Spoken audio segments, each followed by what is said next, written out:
I will leave the webinar very soon to our colleague, Dr. Rabab Safwat.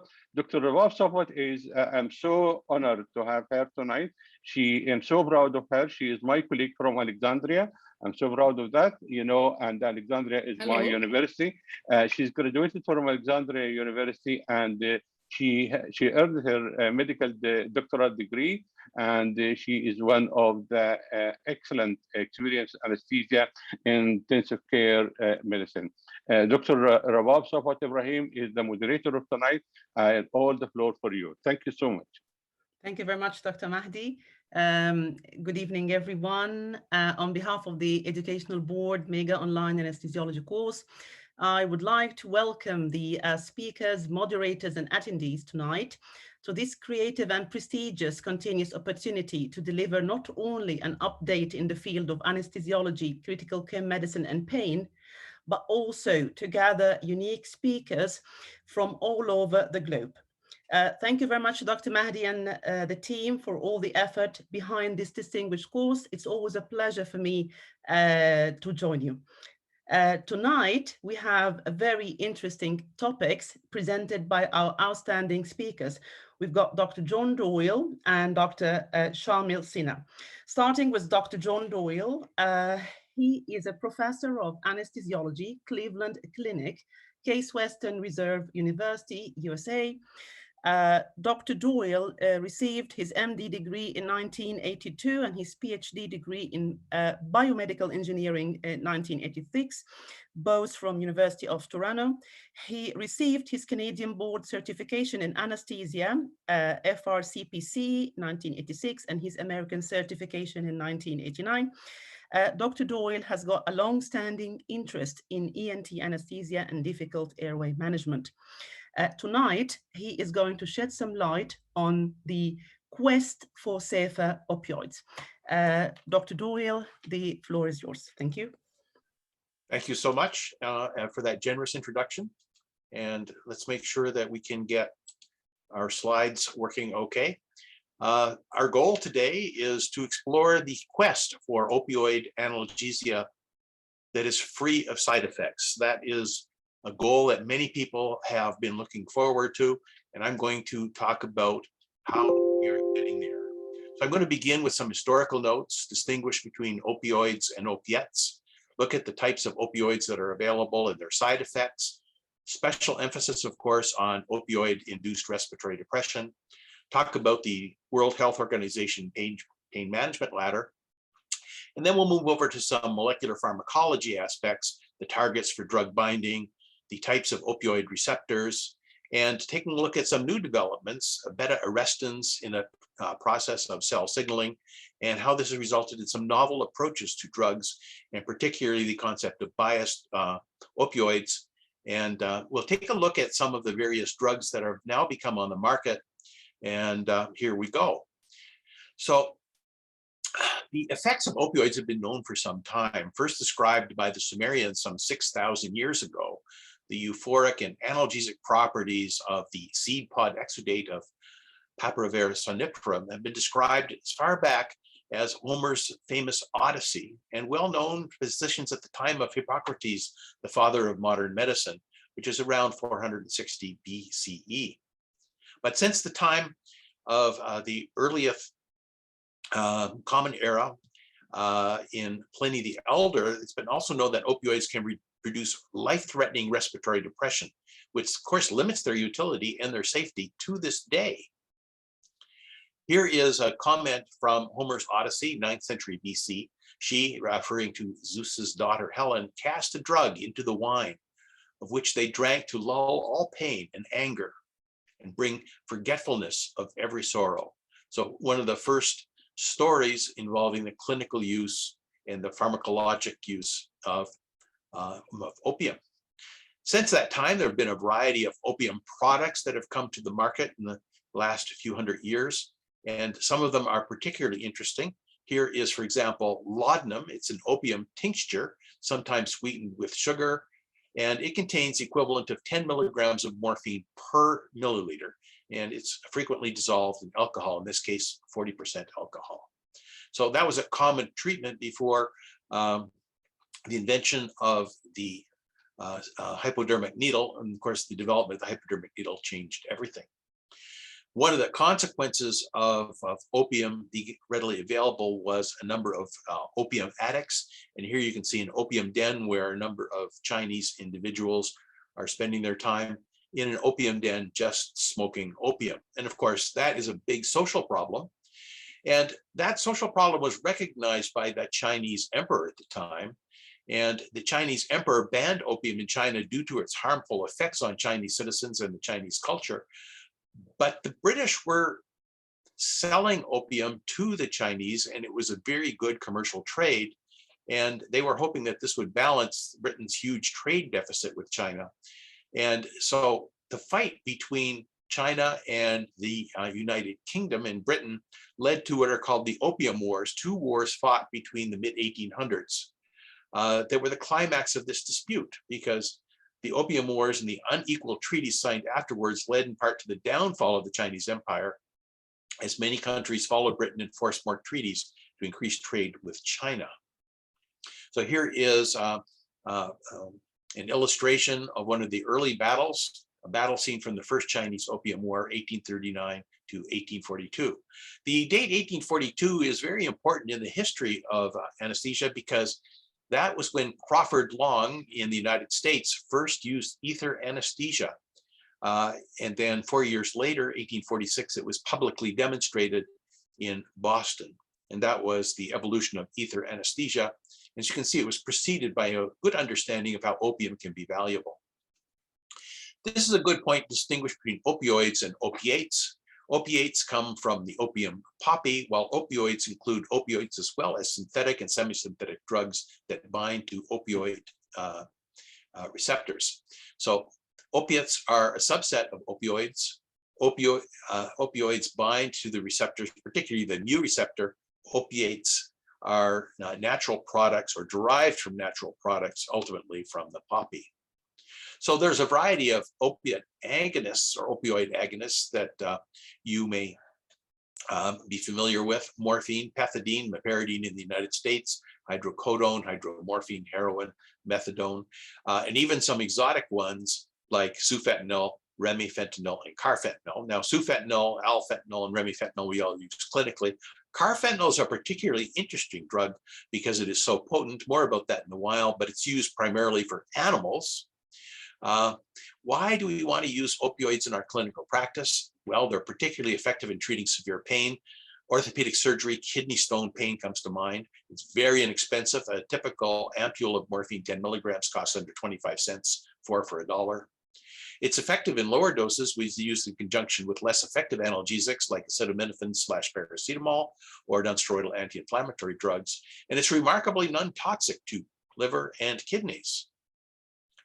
But, and there is a big but about opioids, and that is that there are problems with respiratory depression, addiction, less important problems like constipation, itching, nausea and vomiting, and mental clouding. In this illustration here, you can see police officers and paramedics arriving at the scene of a patient who has had an opioid overdose. And this is commonly fentanyl now in the United States, as well as heroin. And these individuals, even police officers now, are being equipped with naloxone rescue kits where you can give intranasal naloxone to rescue these people pending the arrival of the emergency medical transport teams.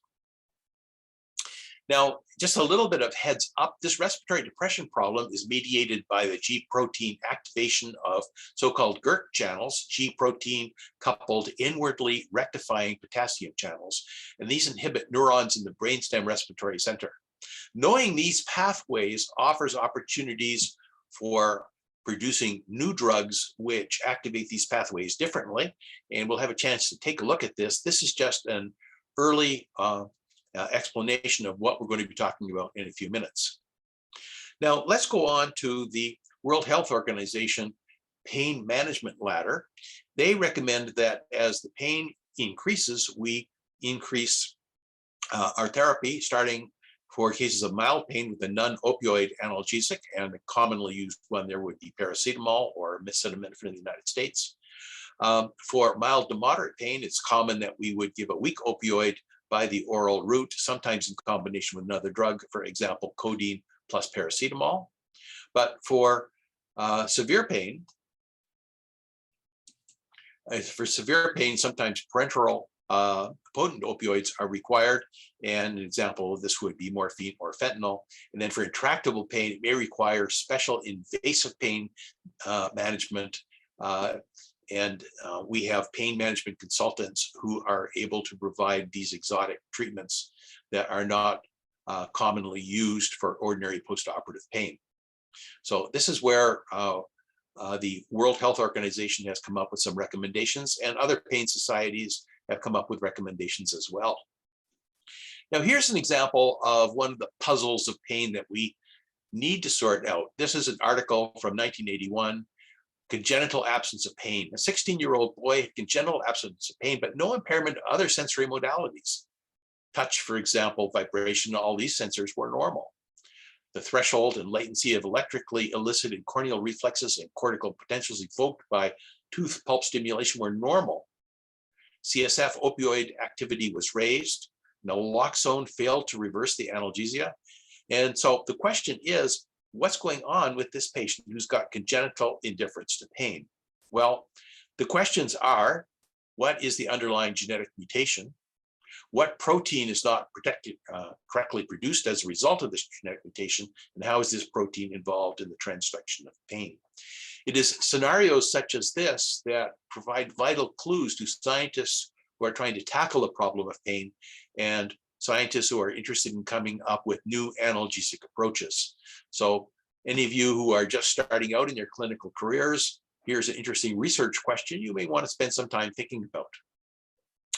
Meanwhile, we have a variety of drugs that work well for providing analgesia. Morphine is our go-to drug. It is very inexpensive, produced in 1804, named after the drug Morpheus, the Greek god of dreams. And following the development of the hypodermic needle in 1853, around 10 years after the first demonstration of ether anesthesia, its use became commonplace. Until then, people often required opium that was smoked as a method of analgesia, and now morphine was purified and available intravenously or subcutaneously or intramuscularly with the advent of the hypodermic needle. So here is a variety of different opioid products. Morphine, codeine we're familiar with, heroin we're familiar with. The one on the middle left, carfentanil, is particularly interesting because it's used only in animals as well as in special circumstances that I'll have a chance to explore with you momentarily. Another popular drug is fentanyl. Less popular now is its form in a lollipop formation. This lollipop would contain over 1,000 milligrams, typically 1,600 milligrams in its maximum dose, and you would be able to have a transmucosal approach to dealing with this. There were associated some problems with this, and I don't think it's commonly available anymore. What is more commonly available is the fentanyl patch. This fentanyl patch is available in 12.5, 25, 75, and 100 micrograms per hour for constant infusions that can be very helpful in some palliative care settings as well as others. But I would remind everybody that these patches, they require some special consideration. They're not for everybody, and they're certainly not for patients who are naive to opioids. Here is a law firm in the United States that specializes in lawsuits to sue the companies that produce these various products. As you know, in the United States, it's very common to have lawyers who specialize in medical malpractice and attempt to get settlements. And so many of these products are not readily available as a consequence of the medical legal concerns for them. And the duralgesic pain patch is one of these concerns. Now, I promised to talk about carfentanil because it's one of the most interesting opioids around. It is approximately 4,000 times more potent than heroin, and according to this article, has a favorable therapeutic index. So the authors here note that 2 chemists could work for a week to produce 1 kilogram of carfentanil, which would be equivalent to 4 metric tons of pure heroin. So carfentanil is certainly an interesting drug, and if you want to take down a rhinoceros or a hippopotamus, this is the drug that you would use. But what's more interesting than that is that it's thought that in the 2002 Moscow theater hostage crisis, the Russian military used aerosolized carfentanil in conjunction with remifentanil to subdue the Chechen terrorists. Experts surmise that Moscow emergency services had not been informed of the use of the agent, and therefore did not have adequate supplies of naloxone or naltrexone to prevent complications in many of the victims. So this is an example of off-label use of carfentanil, ordinarily used for large animals. One of the interesting things about that is that if you want to know how to make carfentanil, well, there's a patent out there, patent number 5,106,983, and it tells you how to make carfentanil. And that raises some interesting questions. Should dangerous information be readily available via the internet? Can you think of scientific information that should never be openly published because of the potential hazards to the world? Interesting questions that we do not have time to discuss here, and I'll leave you to think about on your own. I'd like to move on now to take a look at the molecular pharmacology aspects to opioids and opiates. And a good place to start is understanding that there are various targets for drug binding: receptors, ion channels, enzymes, and transporters. And of these, the receptors are the most interesting ones from the point of view of looking at opioid drug action. And so we're going to concentrate on that. And as you know, a drug binds to a receptor to form a drug receptor complex that initiates a response. We'll take a look at the response pathways in a second. We also know that there are various kinds of cellular receptors: ligand-gated ion channel receptors, G protein-coupled receptors that we're particularly interested in, as well as enzyme-linked receptors and intracellular receptors such as the steroid receptors. And of these, it's the G protein-coupled receptors that we are interested in because the opioids act through that way, as well as other things like alpha and beta adrenergic receptors that we're familiar with in our cardiovascular pharmacology. So the G-coupled protein receptors are the big receptors that we spend a lot of time learning about. And here we have an illustration of a G protein coupled receptor. And when a signaling molecule binds to that receptor, the G protein alpha subunit exchanges GTP for GDP. And a consequence of that is that the alpha subunit dissociates from the beta and gamma subunits, triggering a cellular response. Subsequently, the GTP is hydrolyzed to GDP, and then it goes back to the original state of the G protein coupled receptor. So this is the biochemistry, molecular biochemistry of this. Another way of looking at G protein receptors here is that it is the largest family of integral membrane involved in a great many biological processes. About half of modern drugs and 25% of the top 200 best-selling drugs are estimated to target the G protein-linked receptors. And they transduce signals mediated by diverse signaling molecules such as ions, peptides, lipids, and so on. So let's take a look here at how that involves opioids. So on the left, we have a guy called Solomon Snyder, and he was interested in the problem of why is it that drugs like morphine have the effect that they do? Are there not receptors in the body, he wondered, that respond to these? This was called the endogenous opioid receptor or opiate hypothesis. And it turns out that opioid receptors are G protein coupled receptors discovered in the 1970s by Solomon Snyder. And he discovered that there are classes of opioids that are endogenous, the norphins and kephalins and endorphins. And so he contributed enormously to our understanding of opioids.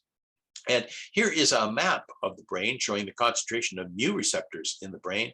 The red, orange, and yellow areas have the highest concentrations of mu receptors and therefore the most activity of the opioid chemicals. So this helps us understand where the drugs work in the central nervous system. And it's worthwhile taking a look at the structure of the mu receptor. Activation of a mu receptor by an agonist such as morphine causes analgesia, sedation, reduced blood pressure, itching, nausea, euphoria, decreased respiration through the pathway I showed you earlier, meiosis or constricted pupils, decreased bowel motility, often leading to constipation, and Some of these effects, such as sedation, euphoria, and decreased respiration, tend to disappear with continued use as tolerance developed. But certainly of these, the respiratory impairment problem is one of the things that leads to a substantial number of deaths in the United States and elsewhere, and is the subject of a lot of pharmacologic research to see if we can produce safer opioids that do not result in respiratory depression.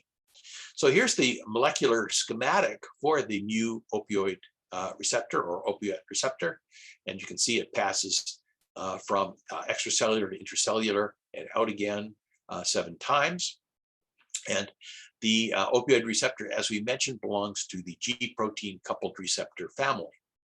So opioid agonists like morphine bind to these receptors, leading to activation of the G protein. And here is the G protein shown here. And this results in inward rectifier potassium channels and mitogen activated protein kinase MAPK cascades, which is all interesting, but really don't have to worry about for everyday anesthesia, except to recognize that it is this K channel inward rectifier pathway at the brainstem that results in respiratory depression. So this is the pathway for respiratory depression, the potassium channel inward rectifier pathway. Now, it's interesting to point out that there's so many other kinds of receptors. We've already been exposed early in our pharmacologic training to alpha and beta receptors, and then of course there's dopamine receptors. What's interesting now in the current pharmacologic literature is cannabinoid receptors. These are a class of receptors, again, G protein coupled receptors. Their ligands are known as cannabinoids. And there's 2 known types, CB1 and CB2. These are expressed mainly in the brain, but also in lungs, liver, and kidneys. And the CB2 ones are expressed mainly in the immune system and hematopoietic cells. So mounting evidence suggests that there are novel cannabinoid receptors that are non-CB1 and non-CB2 that are expressed. These have not been cloned yet and are subject of ongoing investigation. So that means that there's 2 known subtypes, CB1 and CB2, as well as some others that are being determined. Now, the CB1 receptors are the ones that cause the cannabinoid high, and the CB2 receptors are associated with decrease in inflammation. They have anti-inflammatory properties that may be very useful in the future to either be adjuncts to non-steroidal anti-inflammatory agents or for use on their own. So we're going to see a lot more research in that going on, and we may see new drugs that are anti-inflammatory that are CB2 agonists. So more about that in the future, but right now let's go back to our opioids. So the original opioid receptors that were investigated were the mu receptor that I talked about earlier, as well as kappa receptors and delta receptors, and they were found in various structures in the body. The receptors were first named using the first letter of the first ligand that was found to bind them. So morphine was the first chemical found to bind mu receptors, so they used M for that, mu receptors. And in the case of the GABA receptor, the case of the kappa receptors and delta receptors, it's the case of the first drug known to bind to that receptor. In the case of the, for example, kappa receptors, it was ketocyclizone. Okay, now it turns out that we've discovered another receptor, and we'll call it the NOP receptor for short. It's the most recently discovered member of the opioid receptor family, discovered almost 30 years ago now. The NOP receptor activation results in effects opposing classical opioid receptor action. And an example of this is the novel drug AT121. It binds both to the mu receptor as well as the NOP receptor, potentially offering quality analgesia with reduced side effects, or at least that is the hope. So here in this book here on the NOP receptor, you can have an understanding of the various receptors. We have the MOP receptors, the KOP receptors, the DOP receptors that we've had for a while, opioid mu receptors, opioid kappa receptors, opioid delta receptors, and now we have the NOP receptors, the nociceptive orphanin FQ receptors and this is another protein receptor. And this receptor frequently results in effects opposing classical opioid receptor activation. And so the hope is that use of this receptor, activation of this receptor, may provide analgesia, but without some of the dangerous side effects. So our classic description of opioids is that we have pure opioid agonists like morphine, mixed agonist antagonists like nalbuphine, and opioid antagonists like naloxone. But now we have to take into account that there is new classes of opioids that are biased opioids, as we call them, that bind to more than one receptor type. So this has led to a variety of different approaches to dealing with the problem of opioid pharmacologies. And here's 4 approaches that have been developed over time. One of the ones is targeting opioid receptors known to be rich in peripheral inflamed tissues, particularly kappa receptors. And inflammation is shown to increase the synthesis of opioid receptors in the dorsal root ganglion neurons and enhance transport and accumulation of opioid receptors in the peripheral terminals of sensory neurons. So that's one approach. Then another approach is targeting multiple opioid receptors in the central nervous system via multifunctional ligands acting simultaneously at more than one opioid receptor. And that's the approach I just mentioned. Another approach is increasing opioid endogenous peptides by preventing their degradation or enhancing their production. For example, activation of leukocyte opioid receptors leads to the secretion of endogenous opioid peptides. And finally, there is the possibility of gene therapy, introducing the utilization of RNA or DNA encoding a protein of interest for long-term expression in native tissue. And so that's another approach that some scientists are working on. This approach has resulted in a variety of novel drugs, and we have our drug formerly TRV-130, AT-121 that I mentioned as well. Another drug, GRT-6005, which activates all 4 of the opioid receptors. We have endorphin analogs. We have drugs that target peripheral kappa receptors, agonists with a low rate of entry into the central nervous system, endogenous opioid peptides, ligands that target multiple receptors that I mentioned earlier, gamma receptor splice variants, allosteric modulators, and so on. So here is a variety of different approaches that scientists are looking at. Some may be more promising than others. We'll have to see with the test of time what the best approaches are going to be.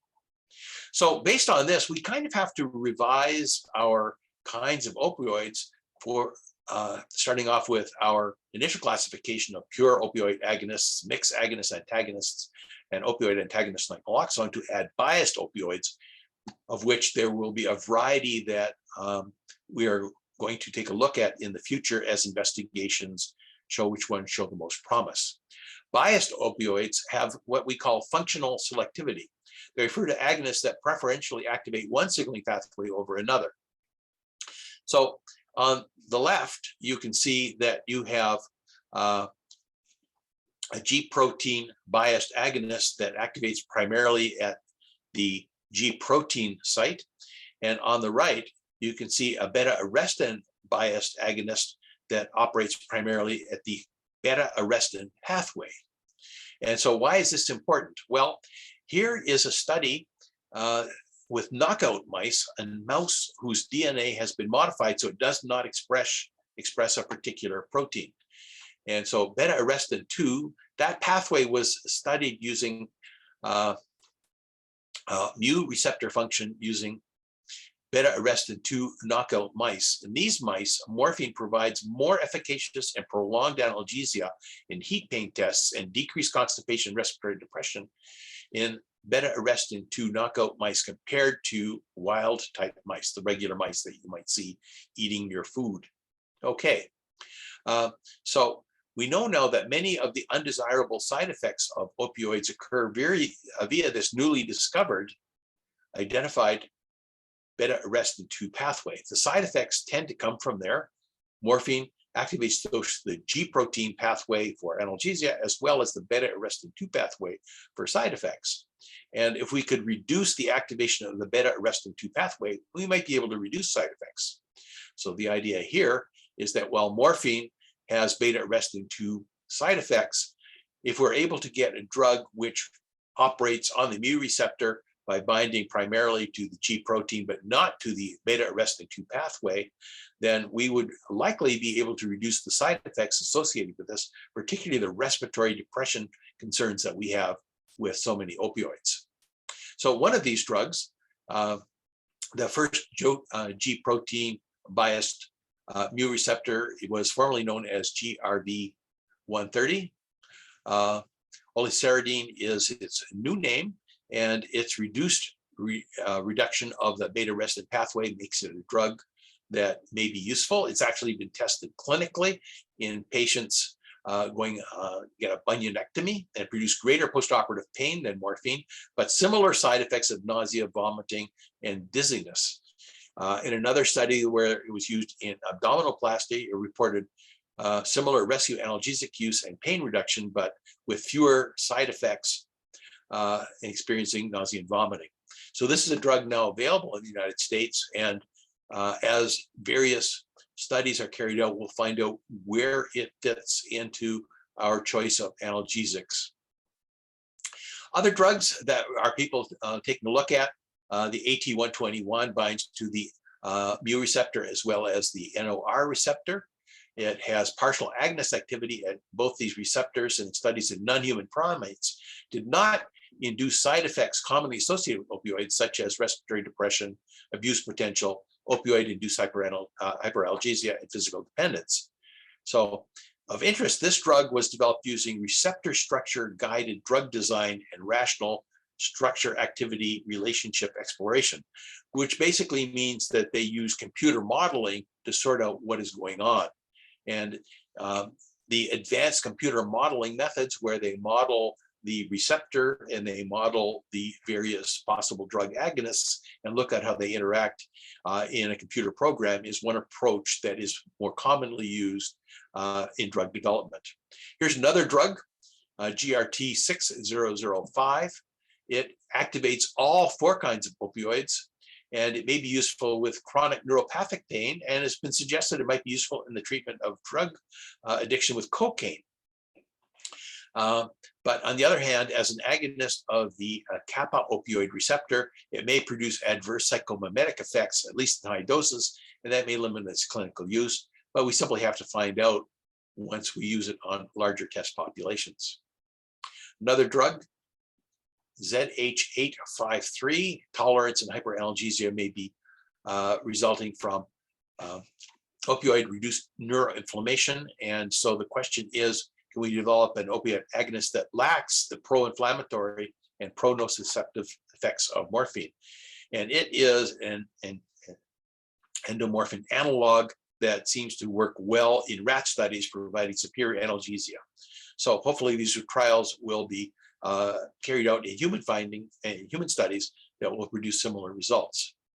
So a good place to close now is with the take-home points, and that is, while opioid analgesics, agonists are remarkably effective at relieving severe acute pain, there are many adverse effects: constipation, potential for addiction, respiratory depression, limit their clinical utility.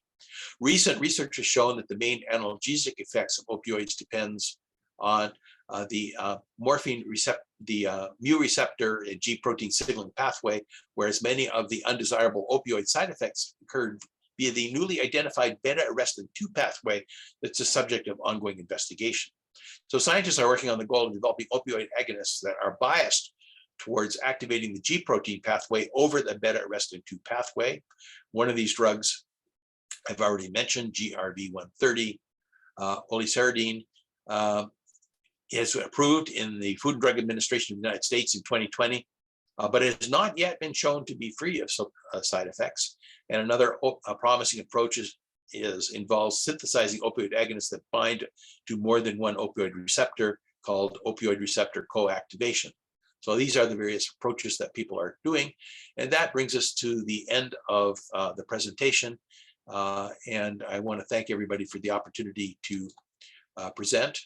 And I'll close with this question: when do you expect to have personalized pharmacological alternatives in general, and in particular concerning opioids?